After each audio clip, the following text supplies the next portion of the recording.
Sanjar aka, ko'pchilik uyini sotayotganda har xil muammosini aytadi sizga. Uyimni mana bunchaga sotmoqchiman, ikkita uy olmoqchiman yoki to'y qilmoqchiman deb shunga o'xshash muammolarini gapiradi.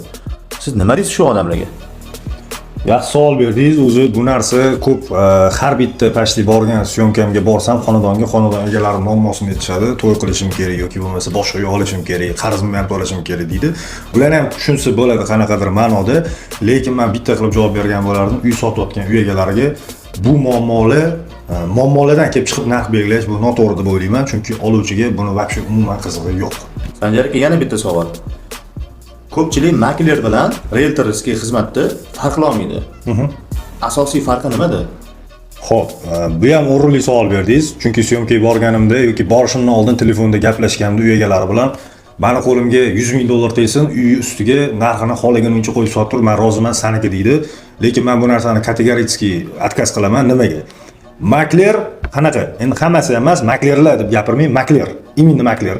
Bir xil maklerlar ustiga 500 dollar, 1000 dollar, 2000 dollar, 3000 dollar qo'yadi. Uyi summasiga qarab. Realtor nima qiladi? Haqiqiy realtor bitta uyni o'zini zimmasiga olgandan keyin o'sha uy bilan dakansa shug'ullanadi, realtor ustiga qo'ymaydi.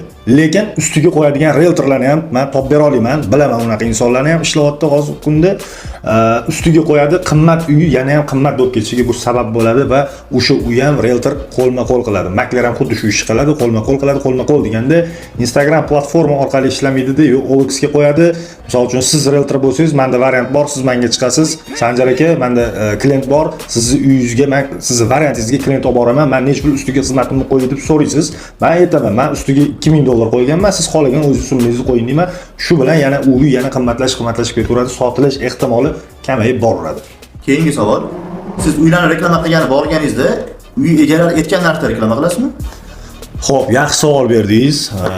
Men agar uy egalari aytgan narxda reklama qilganimda, misol uchun reklama 250 dollar tursa, любой narxga reklama qilib ketaverardim. Menga nima sotilsa sotilmasa deb-da, misol uchun. Lekin shunaqa insonlar bor, o'sha reklamaga pul beradimi, u reklamadan natija kutadi. Uyim sotiladi deb umidvor bo'ladi. Ham pulini beradi, u puli ham havoga uchib ketadi. Sotilmagandan keyin men nima qilaman? U nerealniy narxni qo'yib ketib. Kontent uchun men просто tak borib obzor qilmayman. Realniy narx atsenka qilinadi, uy egasi tomoni bilan переговор olib boriladi, rozi-rizolik bilan ommaga olib chiqiladi, keyin sotiladi. Biza har bitta klient bilan, ya'ni mijoz bilan, mijoz deganda biz uchun mijoz, ya'ni men uchun mijoz, uy egasi, oluvchi ham men uchun mijoz. Uy egasi bilan men xuddi mijozga o'xshab, uy oluvchiga o'xshab men talashaman, tortishaman. Sababi o'zimga olayotgandek mijozga ham shu narsani ravo ko'raman. Ya'ni maqsadim sotishmi, o'sha uyga men bor kuchimni, bor fokusimni qarataman. Maqsadim sotib berishmi? Uy egasi ham menga ishonch bildiradi. Shu sababli atsenka qilib, uy narxini realniy narx qo'yib reklama qilib sotamiz.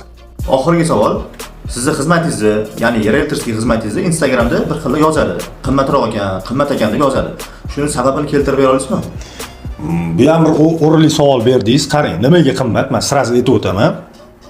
Chunki uy sotayotgan inson baribir hech nima yo'qotmaydi. Meni reklamam ham, ya'ni borib reklama qilib berishim ham, kerak bo'lsa target yoqishim ham o'sha xizmatimning ichida bo'ladi. U inson hech nima yo'qotmaydi. U inson faqatgina men bilan birga maslahatlashib, uy sotayotgan inson men bilan maslahatlashib, realniy narx chiqarsa, uy ham sotiladi va o'sha uy bo'yicha maksimalni uporni beramiz. Biz uni reklama qilib prosta tashlab qo'ymaymiz. Sotilgunicha shug'ullanamiz. Shu sababdan bizning xizmatimiz qimmat. Oxirgi 2 oyda, avgust bilan sentabr oyida qanaqa natija bo'ldi sizni kanalingiz orqali sotilgan uylar? Oppa.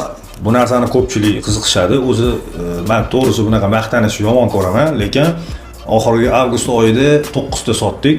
Bu oyda xudo xolasa inshaalloh ertaga ham 2 ta uy afront qilsa 11 ta uy sotgan bo'lamiz. Shunda 2 oy davomida 20 ta uy sotgan bo'lamiz. Bu menimcha yaxshi natija deb o'ylayman. Agar siz ham uyni sota olmayotgan bo'lsangiz, sotildi uyga, ya'ni bizga murojaat qilasizlar.